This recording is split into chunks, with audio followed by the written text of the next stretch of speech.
Last Friday, the U.S. State Department announced in a press release $80 million of humanitarian assistance to the Sahel region of Africa. This is a area stretching from the Red Sea to West Africa. 20 million people in the area are at risk, and 3 million people there are displaced. The money will provide food, safe water, sanitation, and hygiene support. 25 million came from the Bureau of Population, Refugees, and Migration at the State Department, and another 55 million came from USAID's Bureau of Humanitarian Assistance. The State Department also announced that the U.S. will provide $52 million of humanitarian aid to Ethiopia's Tigray region, bringing the total U.S. contribution to $153 million for the crisis. They cite 4.5 million people living in Tigray as being at risk, in addition to 62,000 refugees currently in Sudan. By the grace of God, we are coming out of the pandemic. Vaccinations and good leadership are guiding us on this journey.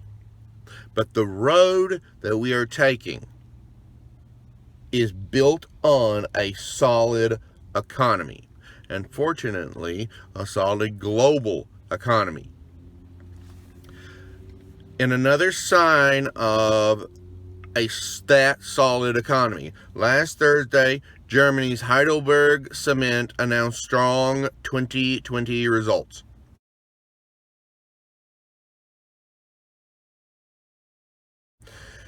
Heidelberg Cement has subsidiaries in the U.S., Germany, Poland, the United Kingdom, Australia, Indonesia, and Morocco. Some highlights of this report: dividends of 2.2 euros per share were announced. That's up by 5%. Group revenue dropped only 6.6%, but asphalt sales were level. They had 2.2 billion euros free cash flow. So it's possible Heidelberg may go on a buying spree. They may either buy other companies, they may either buy back shares, or they may pay down more debt.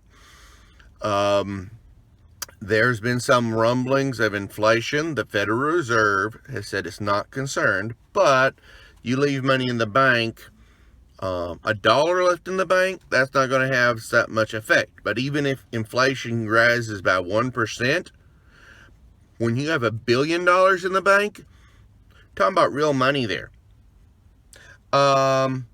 Speaking of which, they reduced their net debt by 1.5 billion euros last year. Dr. Dominic Van Octon, chairman of the board, praised the entire corporate team for, quote, exceptional flexibility and resilience over the past year. Now, one thing that's so impressive about Heidelberg is that the company has made great environmental strides. And while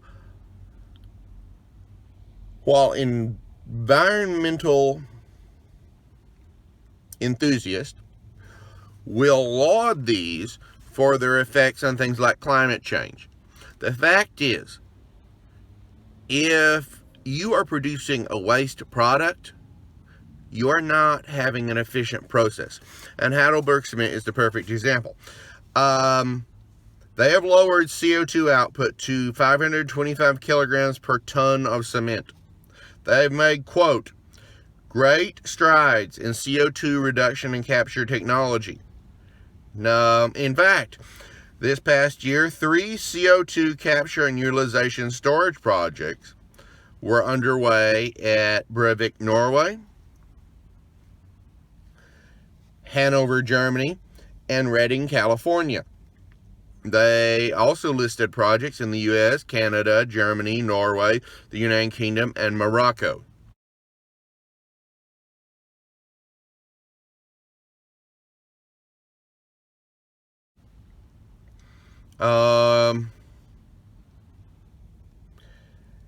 They are using captured CO2 to produce synthetic fuels. This is amazing. And it's not that hard to do that. It's not been done much. It was done during the Second World War in Germany because they couldn't import oil. And in South Africa during apartheid embargoes, they used it. But very, very exciting. They will have no maximum bonus payment for their team until 100% CO2 reduction goals are met. A few other items that they were excited to announce. They launched new digital tools for corporate management. They centralized their accounts payables management. In September, they produced the first 3D printed building in Germany. And in November, they once again used that captured CO2 to produce synthetic fuels. And this report highlights the state of the global economy. In fact, they cited strong Polish housing demand as looking toward the future. In a related press release, 2 weeks ago,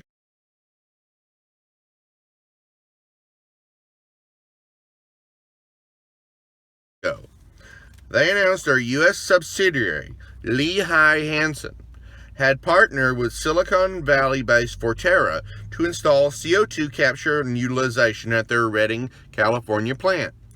This pilot plant will capture carbon dioxide from kiln exhaust and convert it into a, quote, cementitious material.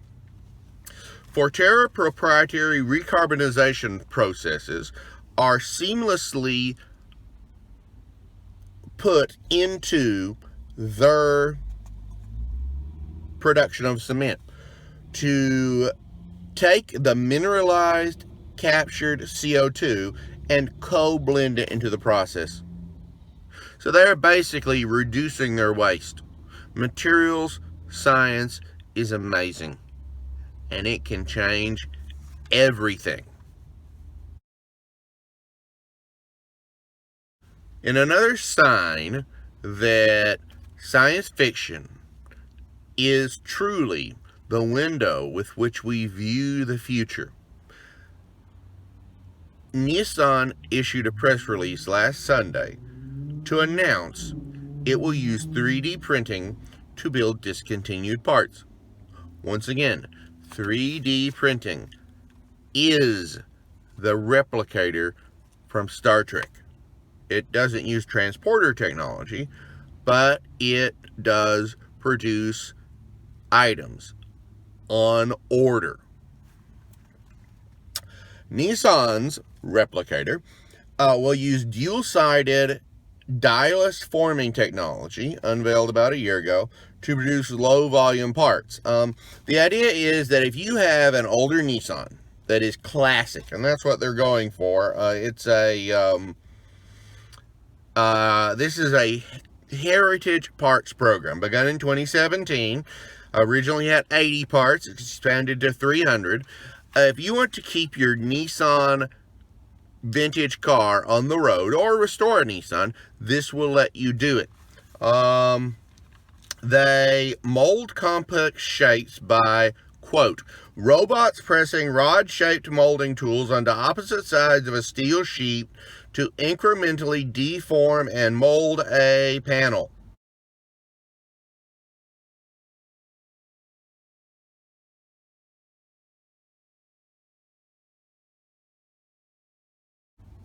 So, science fiction is becoming reality.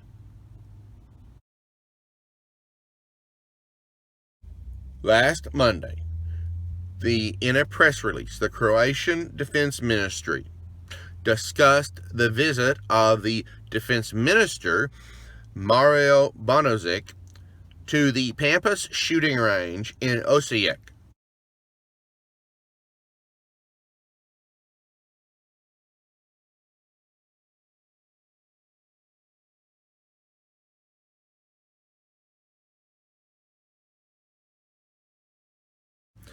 Where the Defense Forces Engineering Battalion has been helping to prepare the shooting range for EPSO 2021, the European Shooting Championship.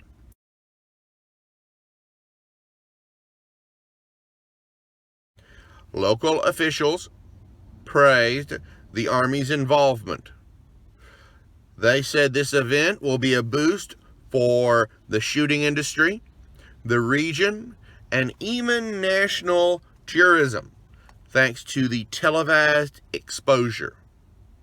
And it's a good example of how sports is bouncing back from the pandemic.